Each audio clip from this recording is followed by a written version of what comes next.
Coucou tout le monde, c'est Murken. Alors je vous retrouve pour une revue, celui de l'Animal King Oracle de Sarah Wilder, qui est en 65 cartes et qui est sorti en toute fin d'année chez Hay House édition.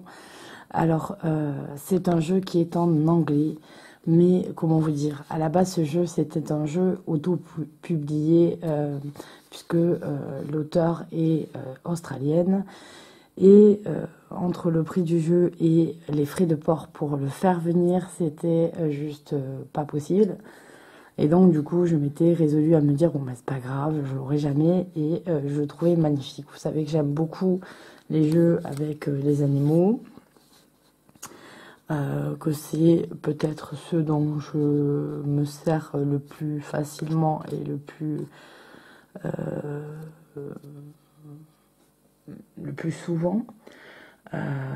Voilà, ça avec toujours un tarot, mais voilà, quand je veux un oracle, c'est vrai que j'ai tendance à piocher en particulier, surtout sur les oracles avec les animaux.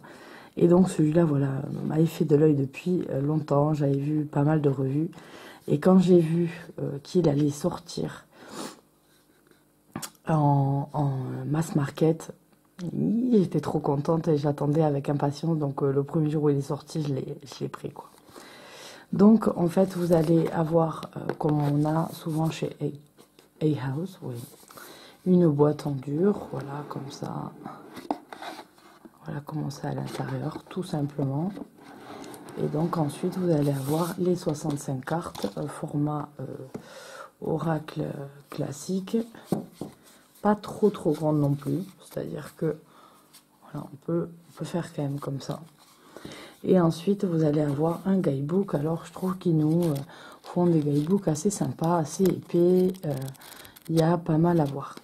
Alors, au niveau de ce jeu, en fait, on apprend que le jeu il va être séparé en 5 catégories. Donc vous avez le travail en fait de l'auteur, comment elle a créé ses cartes, qu'est-ce qu'elle veut faire passer. Donc on nous dit que voilà, dans les cartes, elle va d'abord expliquer quel est le pouvoir primaire, ce qui ressort en premier de l'animal, quel est le message qui est donné, quelle est la forme d'ombre qui est rapportée par cet animal, le côté sombre, etc. Et ensuite, voilà, elle nous dit qu'elle a divisé le jeu en 5 catégories par élément. Donc, j'ai mon chat qui fait n'importe quoi, qui essaie de faire tomber le sapin. Donc, il va y avoir la terre.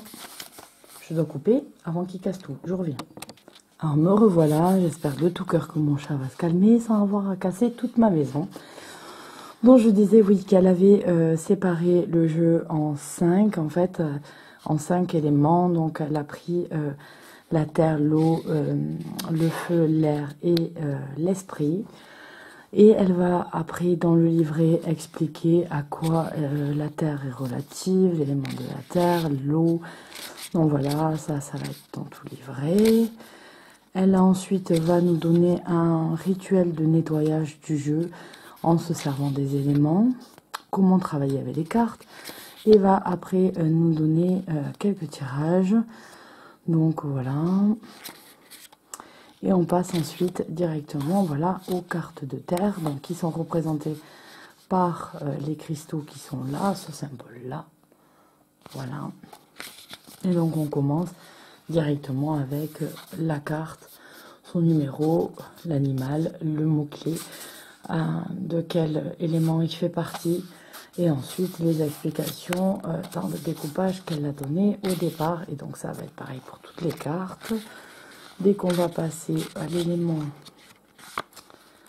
eau, voilà, on a de nouveau un marquage comme ça. Et donc, ce symbole-là, qui représente l'eau, le feu, bon, ainsi de suite. Voilà, et ça jusqu'à la fin. On a ensuite une page de remerciements et quelques mots sur l'auteur. Voilà, dans le bouquin, je crois qu'après c'est peut-être une pub. Voilà, la pub pour la maison d'édition. Donc voilà au niveau du bouquin, vous voyez, c'est un bouquin, un petit guidebook quand même assez épais. Et ensuite, on a les cartes, donc on n'a pas de cote colorée. On a des cartes qui sont assez épaisses. Mais voilà, c'est une nouvelle carte qu'on retrouve chez A-House, hein, avec ceux qui ont acheté les derniers collets de Baron Reed ou de Shaman Oracle, etc. Vous avez l'habitude. Donc on a un format qui n'est pas trop grand, mais format assez classique, somme toute. Et alors voilà ce fond qui est très joli. On a un mandala dans les couleurs, voilà, un dégradé de bleu et violet, assez sympathique. Moi j'aime beaucoup ces cartes, je trouve très sympa. Et voilà ensuite les cartes qui vont en fait avoir un bord assez important. Et alors vous avez en fait le décor qui est fait sur le côté, qui est en adéquation avec la couleur qui est faite de l'animal. Et vous allez voir que toutes les cartes sont différentes. Donc vous avez le nom de l'animal qui est dessus. Vous avez le mot-clé avec une autre police d'écriture. Et vous avez ici, en tout petit, le numéro 1 avec, voilà, dans le cercle ici, vous avez le symbole. Donc on sait qu'on est là avec un animal de l'élément terre. Donc on va commencer du coup par les animaux de l'élémentaire. Et donc on a le buffle en premier. La cigale, vous voyez, donc vous avez à chaque fois un rappel des couleurs sur les côtés. Et ça donne un côté assez... ça donne du peps, moi je trouve. J'aime pas trop les cartes, etc. Mais j'aime bien... j'aime pas les bords, je veux dire. Mais là, ça fait partie intégrante totale de la carte. Et donc, en fait, j'aime bien. Puis on voit bien l'animal, puisqu'il est sur fond blanc. J'aime bien. Voilà, vraiment, ce jeu, je l'ai toujours trouvé magnifique. Donc là, on a la vache, représentée par la nourriture. Ensuite... on a le cerf, le goat, ça doit être l'antilope, le jabirou. Au niveau des oiseaux, je suis un peu nulle. L'orang-outan, on est toujours dans l'élémentaire. Le pan, je les mets droite. Et le cochon, et je le trouve trop mignon, ce petit cochon. Alors, cette carte, je crois que c'est le préféré dans ce jeu. Je le trouve trop mignon, ce petit cochon. On dirait Babe. Ah, il est trop joli. On a le requin, représenté par un requin marteau. Alors, c'est assez marrant hein, de les avoir dans l'élémentaire. C'est pas d'habitude, on a les poissons dans l'eau, les oiseaux dans l'air, etc. Et là, c'est... quelques changements. Ça, c'est le paresseux. Et le wombat. Donc là, on voit qu'elle est bien australienne. Elle ne l'a pas oublié. Nous, chez nous, on peut les chercher, le wombat. On n'en a pas. Dommage, c'est trop beau. Et on a le loup. C'est une très, très jolie carte. La carte du loup. Cette lune comme ça derrière et tout, enfin je trouve très très beau ce loup. On passe ensuite aux animaux de l'élément eau, donc on a le crabe. Vous voyez, je l'aime moins par exemple celle-là. Le chien. Le dauphin.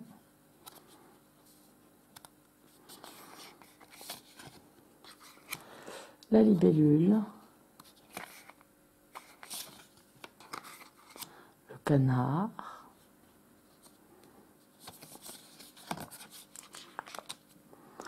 Le flamant rose. Jellyfish, c'est les méduses. La Raimanta.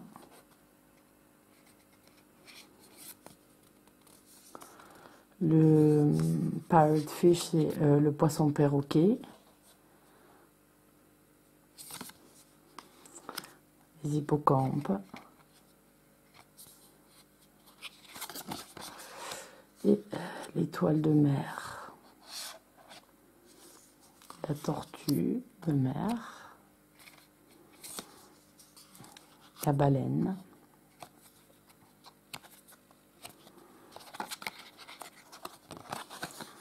ensuite on va passer au je pense que c'était feu qu'il y avait juste après, que je ne dise pas de bêtises dans le symbole. C'est ça, c'est bien des animaux de feu. Donc on va avoir l'alpaga,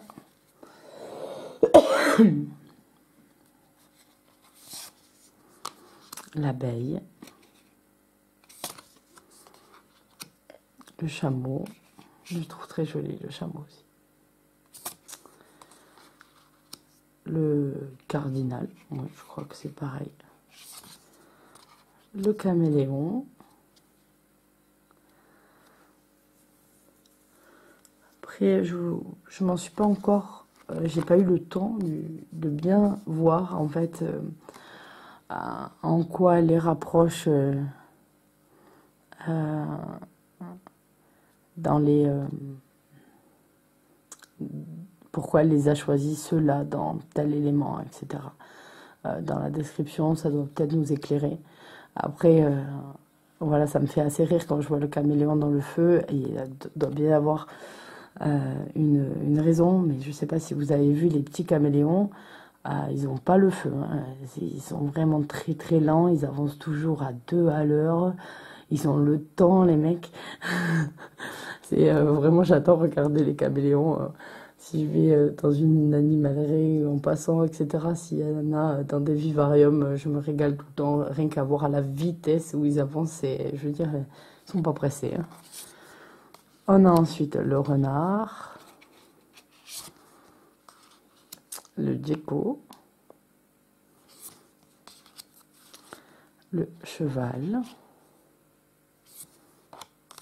la coccinelle, elle est toute mignonne.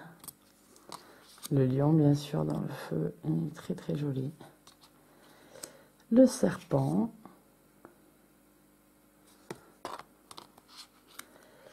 Le dragon, water dragon. C'est peut-être une iguane. Peut-être ça ressemble. Alors, le woodpecker, c'est le pivert. Le nounours. Bluebird, l'oiseau bleu. Donc là, je pense qu'on passe au... non, toujours au feu. Non, on est déjà passé à l'heure. Qu'est-ce que j'ai fait? Je me suis emboliquée. Peut-être. Changer de symbole, je ne l'ai pas vu. Alors, c'est ça. L'ours, il commence avec l'air. Voilà. Bluebird, le papillon. Il est très coloré, il est plein de peps, mais je trouve que c'est joli pour votre hôtel, votre carte de réflexion de la journée, etc. Ça marque, quoi. L'éléphant, très joli l'éléphant, j'aime bien les couleurs qu'elle a utilisées dessus. La girafe, le colibri, une biche, le jaguar,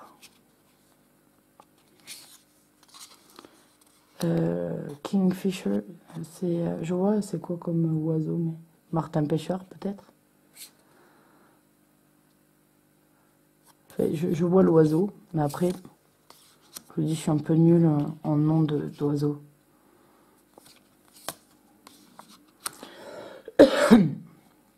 La pieuvre, le paon, le cafard. C'est la carte de présentation. C'est marrant de me présenter avec un cafard, Beatles et scarabée peut-être aussi. Le chat. Il a l'air tristouné, ce petit chat. Ouais. Le corbeau. La grenouille. Moth. Je sais pas trop ce que c'est. Je vais pas regarder. Le hibou. C'est peut-être aux esprits. Hein. Ouais, c'est ça. Phénix. On est dans le thème de l'esprit, là. La menthe religieuse. L'araignée. Je suis pas fan des araignées, pas du tout. Le cygne. La licorne. Donc là, on a des animaux qui sont aussi issus de la mythologie. Wagtail. Et pour finir, le tigre blanc. Donc voilà pour ce jeu que j'ai été ravie de voir qu'ils ont sorti cette année. Merci Hay House. Voilà, donc il est passé en mass market et ça c'est cool. Et je suis aussi un jeu qui devrait passer en mass market chez US Game dans très peu de temps. Et que j'avais loupé sur Indiegogo l'année dernière. Et donc, en fait, il passe très vite par rapport à celui-ci qui est sorti déjà depuis pas mal de temps, quelques années. L'autre va passer chez US Game en très peu de temps, puisqu'il sera même pas sorti encore. Il n'est même pas sorti depuis un an que le crowdfunding est fini. Il y a même pas un an qu'il est fini, qu'il passe déjà en mass market. Donc, voilà. Voilà pour cette revue, je vous fais à tous de gros bisous et je vous dis à bientôt pour une nouvelle vidéo, bye bye.